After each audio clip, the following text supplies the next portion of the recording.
Hey, hello, everyone. I'm Major General Retired Clay Hutmacher, the President and CEO of the Special Operations Warrior Foundation. Welcome to another episode of Soft Spoken with Quiet Professionals. Today, we're spending some time with Jason Redman, retired Navy SEAL, who is going to talk to us about his story, both of his time in the Navy and since he got injured and what he's doing now.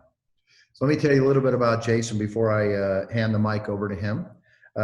Jason is a retired Navy SEAL, severely wounded warrior, New York Times bestselling author, veteran advocate, business leader, and acclaimed leadership and resilience speaker. He has defied the odds multiple times, from a leadership failure back to redemption and respect, to being shot 8 times, including taking a round to the face in a fierce firefight in Iraq. He is the epitome of the overcome mindset he speaks on. Jason now motivates and inspires audiences across the country with his remarkable journey of leadership, redemption, and building a relentless overcome mindset. He has merged all these lessons into relatable content, teaching others how to become their own point man for life, to get off the X and overcome all. Jason, thanks for being with us. It's an honor to spend a few minutes with you. Major General, honor's mine. Thank you guys for having me. Okay, so what I was wondering if you could do is, as we walk this journey with you, if you could start out by sharing, what brought you to the Navy, your background. And I know you've got extensive military background in your family. Your father was in the Army, and I'm sure is still wondering why you chose to go Navy over Army. But if you could talk to us a little bit about that, that would be great. Yeah, absolutely. I grew up in an incredibly patriotic family. I mean, growing up with the stories of grandfathers and even great uncles on both sides who fought in World War II. My dad's father, my paternal grandfather, was a B-24 pilot, flew all his missions in World War II.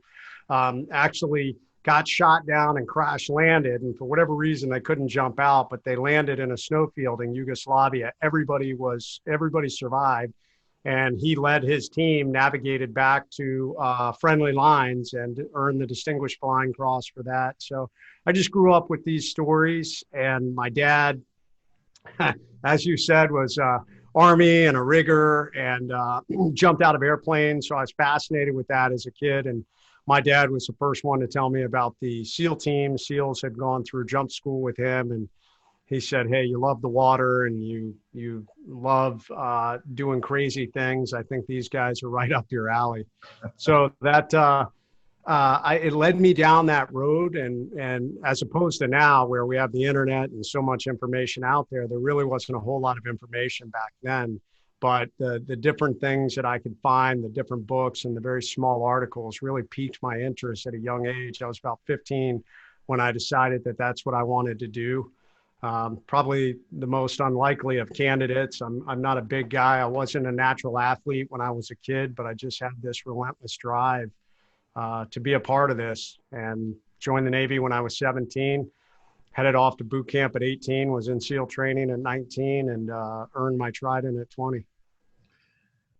Wow, I joined at 17. I did as well. I'd like you to dig into your your experience as a SEAL. But first, is it true that the only picture in your father's office is of when you graduated Ranger School, which for the audience that are non-military is an Army school? Is that true?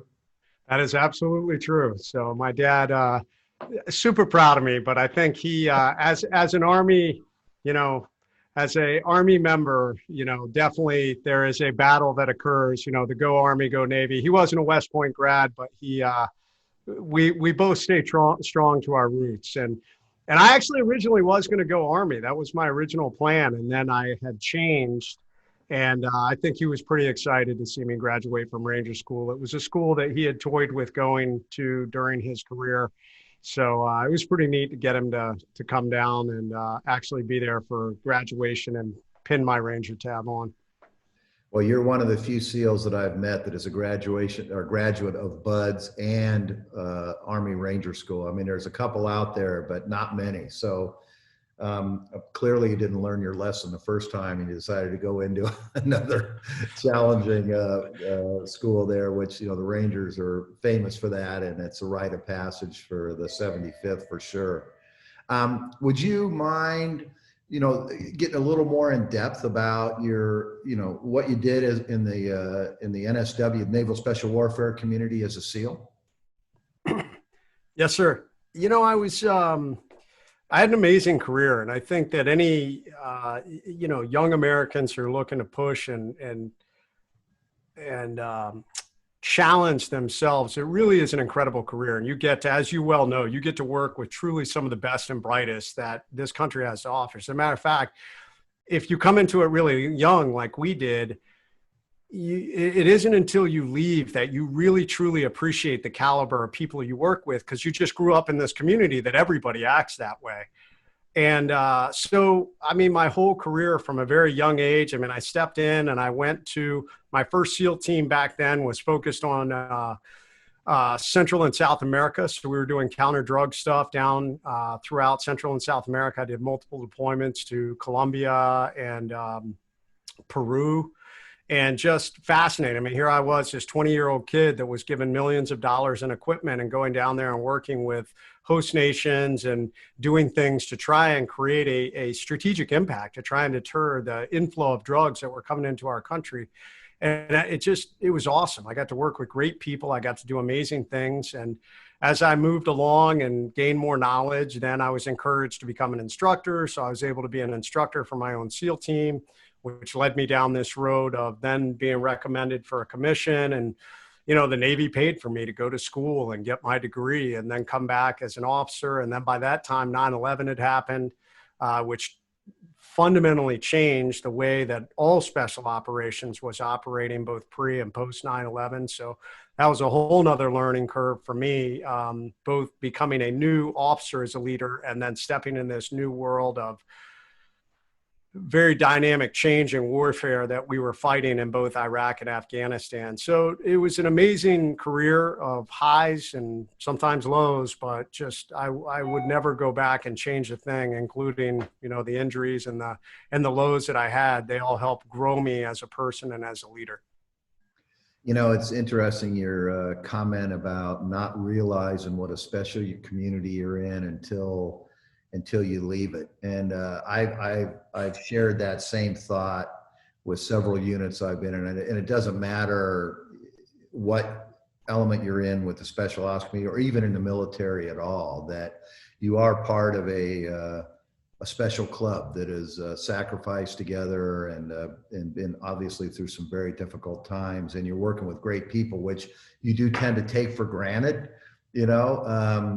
until you leave the service and take off the uniform, and then you really fully appreciate, at least it's been my experience, that now I fully appreciate, the great opportunity that I had. And for me as a special ops aviator, we flew everybody, so we worked with Navy SEALs one day, Army Rangers the next day, Green Berets, Marine Raiders, special tactics.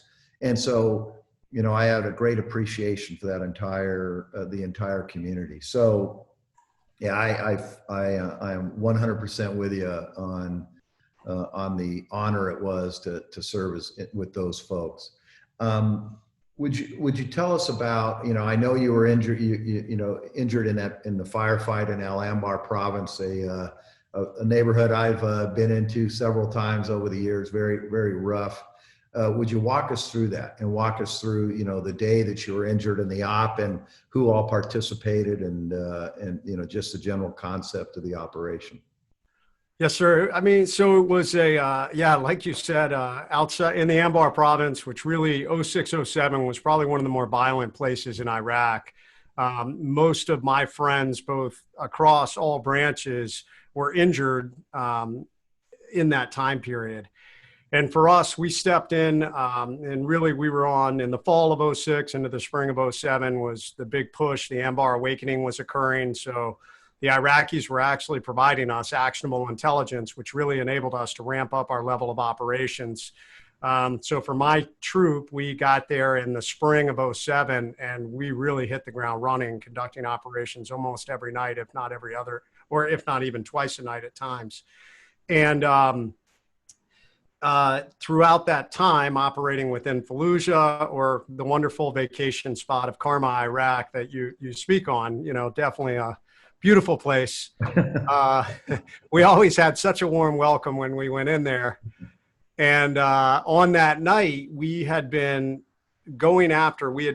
tracking the number one leader for the Al Anbar province of Al Anbar, and an individual that had been associated with a lot of coalition deaths and even special operations deaths. He was responsible for Petty Officer Clark Swedler, was a SEAL that was killed on the very first mission of our deployment. So we really wanted this guy, and on that night, we got word that he was going to be in a specific time and location in Karma. We launched on that mission and landed on the initial target, and as frequently happens, nobody was there. The information was unfortunately just a little bit dated, or a little bit off that timeline. But we searched, we found a whole lot of signs that somebody had recently been there, and then we started discovering all kinds of munitions, IED making components. Our EOD team was basically going to blow all that place when we saw a whole lot of activity on another house about 150 yards away. The ground force commander wanted me to take my assault team and basically go, and we watched 5 individuals flee out of this house about 150 yards away and run into some vegetation. We basically maneuvered up on them, and what we didn't know is the leader was in that house. He had about a 15-man security element. Those 5 individuals were the last part of that security element. We walked into a very well-executed ambush, 2 PKM machine guns, multiple AK shooters, and both myself and 3 other members, we took a 6-man team to go after those individuals. And myself and 2 other guys were all shot up. I was hit 3 times that we know of in the body armor initially. I took 2 rounds in the left elbow. I took rounds off my helmet. I had my left night vision tube shot off. I took a round off my right side plate, rounds off my gun. And then I turned to try and move back to the only point of cover we had, which was like a large John Deere tractor tire that was kind of laying about 15 yards behind us, with nothing but empty Iraqi desert for thousands of yards beyond that. And when I went to move back, I caught a machine gun round in the face that hit me in front of the ear, traveled through my face, and obviously did a lot of damage. But thankfully, still here, was knocked unconscious. And when I came to, this raging firefight was going on, literally directly over me. And I just had to be patient. And this is where, all your training goes into effect, and where you're really relying on your brothers, because I knew there was nothing I could do at that point. I was combat ineffective. I mean, I couldn't get up, because literally if I sat up, I would have been shot more. So I had to rely on my brothers, and thank God, my team members. And this was really where the whole joint arena started to play into this picture. And this, not that we didn't do joint operations prior to 9/11, but what you really saw is post 9/11, the really opening of this big joint world. I remember pre 9/11, I felt like we always kind of fought for missions. There was a lot of turf battles that occurred, a lot of professional animosity, if you will. And after 9/11, there was so much work. We always worked together. And that night was a perfect example of all these different joint assets coming together. So my teammates on the ground, my team leader on the ground, super experienced guy, I owe my life to him. Not only was he my team leader, he was an experienced JTAC. So he immediately had, we had an Air Force AC-130 gunship up overhead, 4th SOS, and basically started to coordinate this fire mission, which we were way within danger close parameters. I was only 45 feet from the machine gun that had me pinned down. So initially the Air Force said, hey, there's no way, unfortunately we'll kill you guys. You've got to figure out a way to move back. So they continued fighting. They placed a call. We had a Marine Corps quick reaction force a few kilometers away. So we started to spin them up. We had Navy helicopters, so they were kind of on standby. We had the Army Special Operations. SOAR was on standby as our medevac crew, so they were now spun up. We had both Air Force and Navy drones that were up overhead.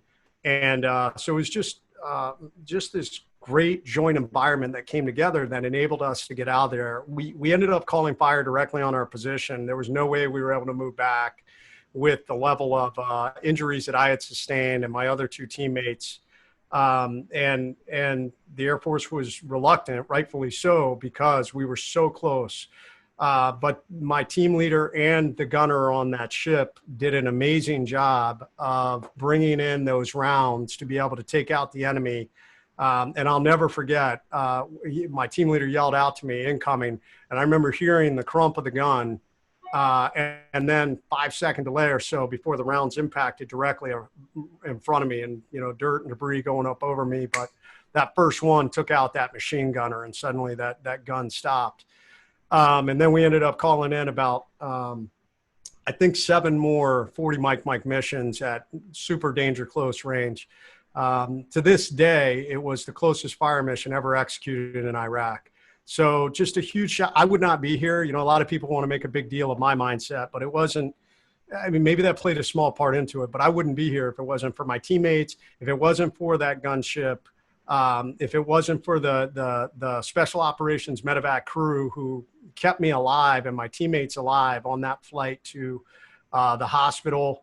And then even for the joint medical team, I mean, when I got to they flew us straight to Baghdad. Baghdad was closest, and they got us there. And it was a joint team of Army, Navy, and Air Force medics, doctors, nurses, X-ray techs, and even Marines who actually cleared my gear. Although they did miss a grenade, and that's a whole nother story that went into the operating room with me. But it was this incredible joint team environment that enabled me to still be here today. And that's a big thing that I talk about, how fortunate I am. And I think that was such a clear example of this big joint special operations world coming together to enable, all of us to still be here today. I appreciate you sharing that, and I can certainly, I flew DAPs and then later AH-6s in the 160th, and so from a fire's perspective, I mean, I know the check you're writing when you ask for danger close like that, and frankly, it's a tough call on both ends to do that, and the situation you got to be in pretty dire straits. So, and your observations about the joint force, I think, are I want to emphasize those because, back, Goldwater Nichols, when they made the legislation and said, hey, we're going to move to this joint force to improve interoperability. I tell people, I said, while we're not perfect in the special ops community on jointness, in my humble opinion, we're better than everybody else. And it's because of all the things you said. And it's working together all the time, joint SOPs, common lexicons for fire missions and things like that don't happen all at once, but we build them sometimes through some very hard lessons, but we've built this incredible joint team. So I'm with you 100%. Now, I'm going to ask you next to talk about, okay, life after, right? But before I do, there was, I was doing some background on you. There was this sign that you put on your door, a bright orange sign. So I've got this vision of a VS-17 panel with a magic marker or something like that on your door. Oh, is that it? Well, it's sort of like a VS-17 panel. It's a replica. Yeah. So. I wish I had that when you were doing a danger close laying on top of you. That would have Yeah, been no kidding. Yeah. So, but I want to read it to the audience and then would ask you just to talk us through, how that came about, what brought you to that point that you felt with this sign, and then just talk to us about life after, your own personal journey. I think it's very inspiring and, overcoming adversity, and clearly inspirational for me at least, and I'm sure for everybody else. So I'm going to read the sign, bright orange sign, and it read, as you just saw, "Attention to all who enter here. If you are coming into this room with sorrow or to feel sorry for my wounds, go elsewhere. The wounds I received, I got in a job I love. I deeply love. I am incredibly tough and will make a full recovery. What is full? That is the absolute utmost physically my body has the ability to recover. Then I will push that about 20% further through sheer mental tenacity. This room you are about to enter is a room of fun, optimism, and intense rapid regrowth. If you are not prepared for that, go elsewhere. Now that is optimism and tenacity with a definite soft spin. Like if you're not on board, then just don't come in here. So with that, please explain that, and then if you wouldn't mind, walk us through from that injury and where you're at now, what you're doing now. Yes, sir. It was kind of an interesting time. I won't lie.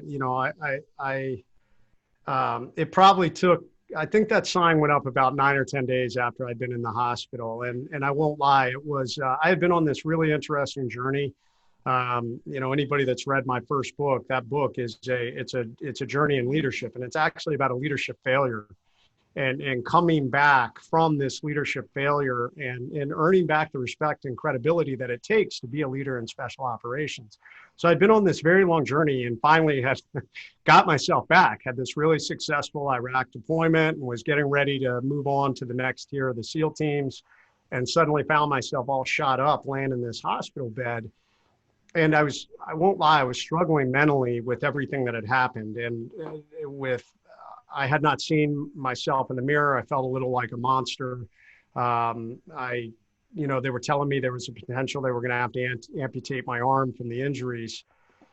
And I remember on that day, I had doctors and nurses just kind of overwhelming me with all the information. And there were some people that had come into the room. And when the doctors and nurses came in, they kind of stood off to the side and they were having their own conversation. And I remember the conversation. I could overhear parts of it. And they started talking about what a shame, what a pity, what happens to our young men and women that go to war. And there are some people that are like, oh my God, that's so insensitive. But people don't understand how hard a military hospital is during a war. When I remember, because I went back many times afterwards and met young men and women that had been blown up, that were burned, missing limb. It is emotionally a very hard place to be. So I don't fault them for this conversation, but I overheard it. And it was filled with a lot of pity and this a little bit of a victim mentality of, hey, they're probably never going to be the same after what happened to them. And when they left and the doctors and nurses left, I was all alone in the room. And I was like, man, is this it? Is this my life? Is this my future that, I'm never going to be the same? And when my wife came back in the room, I was like, no, that's not going to be me. And it has become the focal point of everything that I try and tell people. All of us in life are going to hit these really hard moments. And when we hit these really hard moments, there is a tendency for other people to want to predict what your outcome is going to be. And even for people to give you an excuse to be a victim, to lay there and feel sorry for yourself, when usually it's the exact opposite of everything that you should be doing.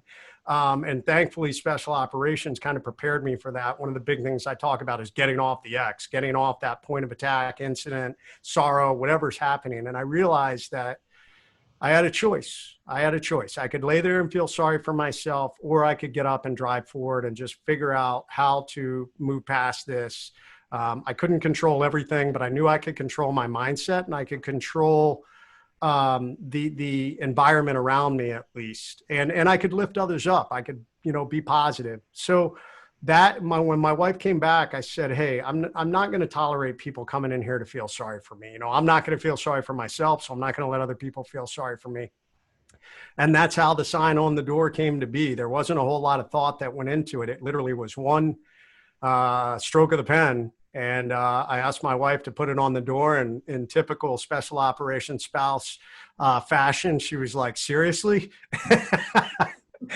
and then I convinced her, and the sign went viral, and it went all over the place. And it's been pretty amazing where it's gone this day. I mean, millions of people have seen it. I mean, President Bush signed it. The actual real sign is now framed and hangs in the middle of the wounded ward at Walter Reed.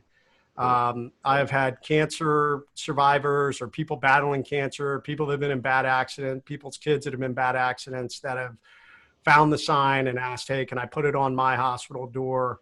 And it all comes back to that one thing, that choice. When bad things happen, you have a choice. It is the most powerful thing we have within ourselves is a choice. Nobody forces you. Nobody would have forced me to lay there and feel sorry for myself. It was my own choice to do that. And I know that's hard. Some people think, oh, no, I can't, but you can. And it just happens step by step. So that sign, thankfully, has become this amazing example of that. And the ripple effects it's had since then have been amazing. And I'm thankful that, it continues to have impact for a lot of people. No, hey, listen, I mean, you're inspiring me right now. And I mean, that sign, I think, I'm sure you didn't have any idea of the impact that would have. It was more like, hey, if you're going to come in here and commiserate, go somewhere else.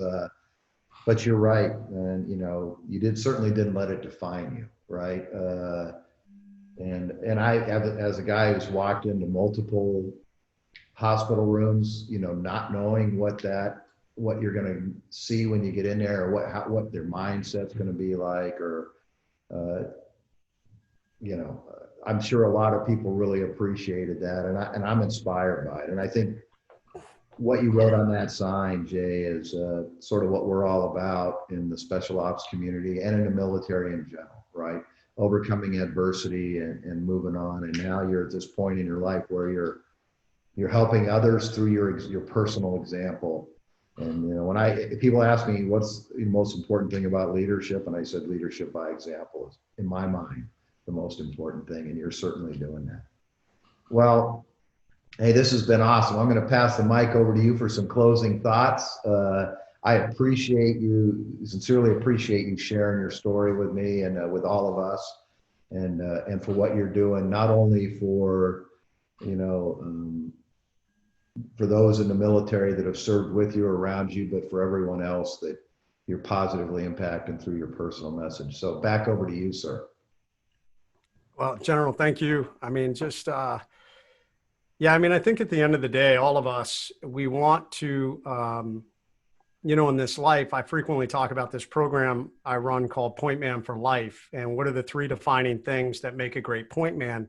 One, it's fundamental belief in your mission. So a clearly defined mission and believing in it.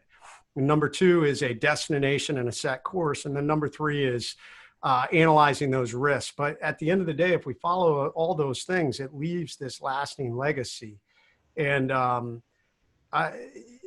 so many of us, if we look at so many of our special operations brothers, I mean, on the pictures on the wall behind you, I know those are the children of individuals that are no longer with us. So their legacy was cut short. And that's hard. I know you and I both, we look back. I mean, I frequently go see granite walls with names etched in them, and I wonder, why isn't my name on that wall? And so for me, I feel like it's necessary, or that's the greatest gift I could give back to the guys and even the gals that are no longer here. I mean, they would give anything to still be here. And I think for individuals who struggle with that transition into the civilian world, I mean, in my opinion, if you could look at it from that light, you're honoring them by getting back out and being positive and giving back in some way. And that's what I love about the Special Operations Warrior Foundation.